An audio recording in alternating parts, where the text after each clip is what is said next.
jika toh nanti direalisasikan akan memberikan dampak yang besar dan juga panjang begitu ya, Pak Arianto? Ya kan tadi kan Pak Presiden hanya menindaklanjuti, oke setuju, akan dibentuk komisi kan gitu kan. Nah nanti itu komisi itu yang nanti akan melakukan pembahasan kira-kira bagaimana konsepnya. Tapi pasti endingnya kepada DPR, kepada perubahan Undang-Undang Kepolisian nomor 2 itu nanti kalau seandainya mau mereformasi polisi gitu. Oke, lantas Pak Arianto, apa yang akan jadi hambatan dalam reformasi struktural di kepolisian ini? Apakah itu regulasi budaya birokrasi atau mungkin ada kepentingan politiknya? Nah gini, saya lupa ya tadi ya. Polisi dulu ketika pada masa reformasi itu, kan dulu polisi dipisahkan dari TNI ya. Tadinya Hankam menjadi satu, kemudian polisi di bagian keamanan, TNI bagian pertahanan. Nah ketika di reformasi itu, maka polisi melakukan reformasi 3. Struktural, instrumental, dan kultural. Mulai tahun 2002 gitu. Semuanya dua-duanya sudah tertempuh dan sekarang ini menurut saya sih pandangannya sudah cukup baik ya reformasi itu. Hanya kesan di luar itu kadang-kadang dipersepsikan selama ini reformasi struktural polisi sudah berjalan baik. Instrumental baik, hanya kultural yang kadang-kadang kurang baik. Karena apa? Masih banyak tindakan polisi di lapangan yang kurang mencerminkan tindakan yang humanis ataupun dan sebagainya. Walaupun setiap Kapolri sudah mengusahakan itu ya, supaya humanis dan sebagainya, tetapi masih tetap aja sebagian polisi di lapangan ada yang kedapatan berbuat yang kurang humanis dan sebagainya. Itulah kurang lebih yang dianggap bahwa di bagian daripada reformasi polisi sejak tahun 2002 itu yang belum berjalan dengan mulus adalah reformasi kultural. Kalau pandangan saya begitu.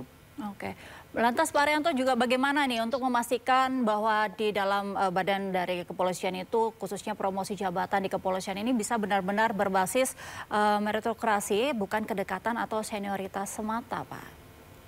Ya dari dulu ya konsep yang berlaku sejak saya itu 50 tahun yang lalu sudah dari polisi itu selalu pedomannya adalah meritokrasi gitu. Tetapi dalam pelaksanaannya ya tidak bisa bersih sekali ya. Terlebih lagi yang kelihatan terlihat di belakang ini kan seakan-akan ya meritokrasi itu tidak berjalan dengan baik. Karena apa? Karena kenyataannya kelihatannya itu penunjukan itu kan kok kelihatan nggak seperti pakai lewat proses yang normal, tapi ujuk-ujuk pindah ke sana, pindah sini karena ada kedekatan dengan pindah. Itu kenyataan yang ada, yang nggak bisa dihindari. Itu mungkin yang dianggap bahwa ini terjadi penyimpangan, sehingga itu perlu perombakan itu tadi. Baik, Pak Arianto, kita sejenak melihat bagaimana sejumlah tokoh yang tergabung dalam Gerakan Nurani Bangsa bertemu dengan Presiden Prabowo Subianto di Istana Kepresidenan. Karena dalam pertemuan ini Presiden Prabowo setuju untuk membentuk tim reformasi kepolisian. Tahan sejenak Pak Arianto, nanti kita akan lanjutkan lagi. Berikut informasinya.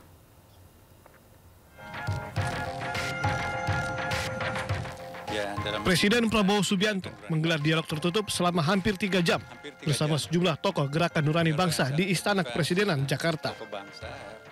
Dalam pertemuan ini, Presiden Prabowo menyetujui tuntutan reformasi kepolisian. Tadi juga disampaikan oleh Gerakan Nurani Bangsa perlunya evaluasi dan reformasi kepolisian yang disambut juga oleh Pak Presiden akan segera membentuk tim atau komisi reformasi kepolisian. Saya kira ini juga atas tuntutan dari masyarakat yang cukup banyak. Selain itu, pertemuan juga membahas usulan pembentukan komisi investigasi independen atas kerusuhan akhir Agustus lalu. Presiden pun terbuka atas masukan dari para tokoh ini. Dari Gerakan Nurani Bangsa, hampir 3 jam, dialog yang sangat terbuka, sangat penuh keakraban antara tokoh lintas agama, tokoh bangsa bersama dengan Bapak Presiden. Dengan begitu terbuka, Bapak Presiden berikan jawaban terhadap pertanyaan-pertanyaan dari tokoh Nurani Bangsa ini. Para tokoh yang hadir juga menyampaikan tuntutan reformasi di bidang ekonomi politik, hukum, HAM, pertahanan dan keamanan. Tim Liputan iNews melaporkan. Ya, Pak Arianto, dengan informasi tadi begitu, apakah ini artinya ada sinyal positif bahwa Pak Prabowo ini setuju dengan adanya reformasi kepolisian atau memang ada sesuatu yang harus dirombak begitu dari struktur kepolisian?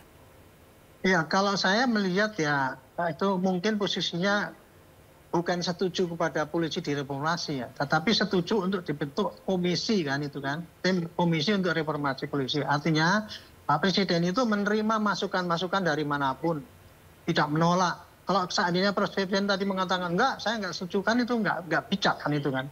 Maka beliau pasti akan menerima semua saran. Dan saran itu kemudian hanya membentuk tim ya. Dan kemudian nanti tim itu akan melihat bekerja apakah perlu adanya suatu reformasi. Kalau perlu reformasi di bagian apa? Kira-kira begitu. Jadi saya kira Presiden ya, sebagai pimpinan pasti dia akan menampung semua aspirasi atau masukan dan kemudian itu disalurkan dengan prosedur yang benar kan gitu. Tidak langsung Pak Presiden mengatakan perlu reformasi gini. Perlu kajian-kajian, yang kajian itu harus diwakili juga oleh semua para pejabat, tokoh masyarakat dan sebagainya untuk membahas apa yang perlu direformasi. Pak Haryanto, apakah reformasi kepolisian ini juga harus mengubah mentalitas power oriented menjadi service oriented dalam tubuh kepolisian?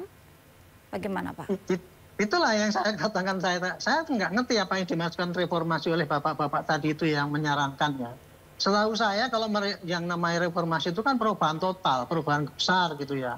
Bukan hanya revisi kecil-kecilan. Seperti tadi saya sampaikan, reformasi yang terjadi tahun 2002 itu dulu karena ada perubahan di dalam Undang-Undang Dasar pemisahan antara TNI dengan Polri. Sehingga ditindaklanjuti dengan undang-undang, ada undang-undang TNI, ada undang Polri. Kalau dulu kan ABRI ya, polisi di Pak ABRI itu. Sehingga dengan reformasi itu, perubahan besar ya, strukturnya yang tadinya di bawah ABRI, kemudian polisi sendiri. Kemudian instrumennya yang tadinya polisi itu strukturnya itu persis dengan itu dirubah. Dan kemudian kulturalnya yang dulunya polisinya itu militeristik dirubah menjadi yang humanis dan sebagainya. Itulah makna daripada restorasi itu gitu. Nah sekarang ini tadi kalau diusulkan menjadi reformasi polisi, saya tidak tahu di mana yang kurang baiknya di mana gitu. Baik, tapi kalau menurut Pak Haryanto sendiri, apa yang perlu diubah? Apa yang perlu direformasi dalam kepolisian? Kalau saya yang sekarang ini masih ketinggalan ya. Kalau struktural mudah saja kan itu cuma mengganti SK itu. Gitu. Dan kemudian instrumental juga gampang, itu hanya metode cara melaksanakan tugas. Undang-undang atau peraturan. Tetapi yang namanya kultural, karena kultural itu merubah ya mindset daripada polisi yang dulunya itu cenderung bertindak arogan, militeristik dulu kan sudah dirubah sekarang polisi yang humanis, yang sipil polis gitu kan.